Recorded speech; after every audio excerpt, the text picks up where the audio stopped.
Bonjour, bienvenue à Garon.tv.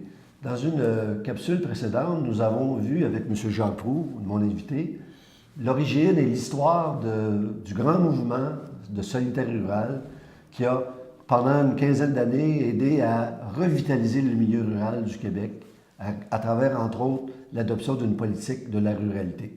Maintenant, on a vu également que il y a quelques années, ce mouvement s'est un peu éteint.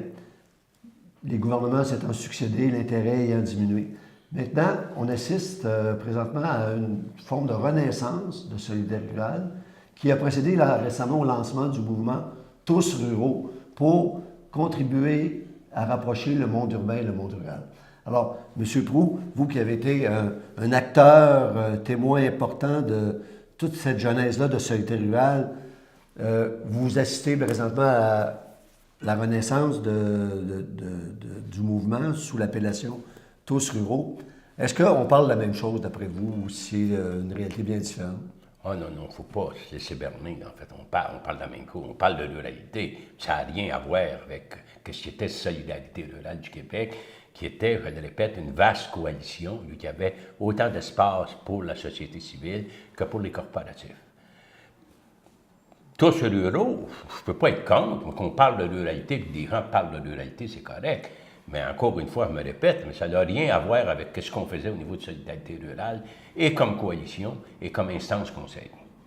Et je pense qu'à partir de là, on va parler de ruralité, mais on n'interviendra pas, on n'aura pas beaucoup de force pour forcer les gouvernements à intervenir d'une façon particulière pour les différentes dimensions de la ruralité. Il faut se souvenir que la politique nationale de ruralité, aujourd'hui, on peut dire qu'elle n'existe plus. Elle existe sur papier, mais ça ne veut plus rien dire. Puis, ça a été la grande faute de tout ça, c'est pas rien que de solidarité rurale. C'est les MRC, c'est les conseils municipaux.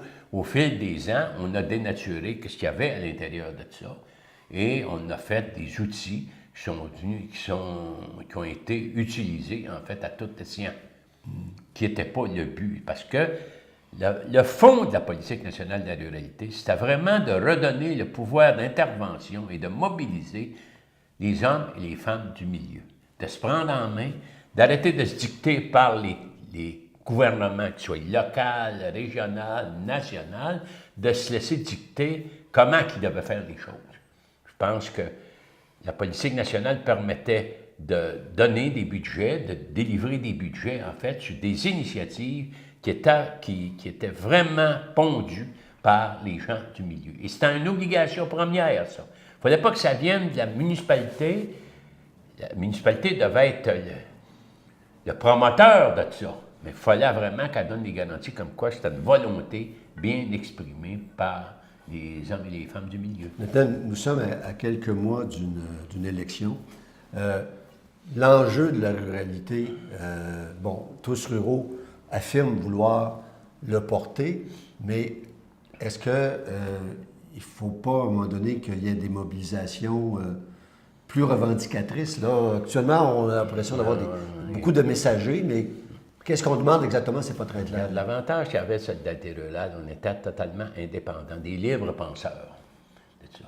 Alors qu'aujourd'hui, ceux qui sont là, ils peuvent bien revendiquer différentes interventions de l'État, mais leur première préoccupation, c'est leur corporation, c'est l'intérêt de leur propre monde, puis c'est tout à fait normal, ça, là. Alors, il ne faut pas se laisser tomber dans le piège, en fait, de penser que tu peux défendre d'une façon égale les deux Monsieur Proulx, vous avez été président de l'Union des porteurs agricoles et président de Solidarité rurale, mais pas en même temps. Est-ce que le fait que le président de Solidarité rurale soit présentement le président en exercice de l'UPA, est-ce que, selon vous, ça pose un problème? Est-ce que c'est une solution qui... Ça pose un problème, c'est évident. C'est tout à fait normal à part de ça. Parce que la première mission, que ce soit le président de l'UPA, que ce soit le président de la Fédération des municipalités, sa première obligation et responsabilité, c'est de défendre les intérêts particuliers de ses membres. C'est sa job, sinon il ne sera pas là. Alors ça, l'autre, ça devient secondaire. Ben oui, l'agriculture, c'est dans le milieu rural. Bien sûr que les différentes interventions, ils pourraient porter sur ça pour améliorer. l'environnement, justement, de la production agricole et n'importe quels autres intervenants. Mais il reste quand même que c'est pas vrai, moi qui ne crois pas, tout cas, que tu peux te défendre avec la même vitalité et sans être obligé d'être mis en contradiction à tout moment. Vous qui avez été l'incarnation, le porte-parole de CETUREL pendant longtemps, est-ce que vous auriez un conseil à donner à tous ruraux pour justement pouvoir influer les choses réellement dans le milieu? Premièrement, il ne faudrait pas limiter ça aux corporations, parce qu'à l'heure actuelle, à ma connaissance, c'est limité uniquement à des corporatifs.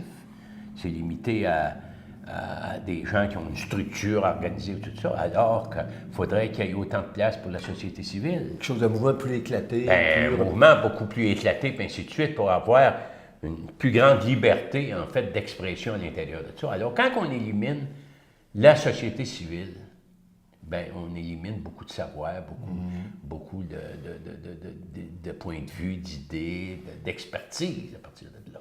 Je vous remercie beaucoup de votre témoignage, M. Proulx, et on peut que souhaiter qu'à travers tout ça, l'enjeu de la ruralité redevienne plus important sur la place publique à la veille des élections. C'est plus important que jamais.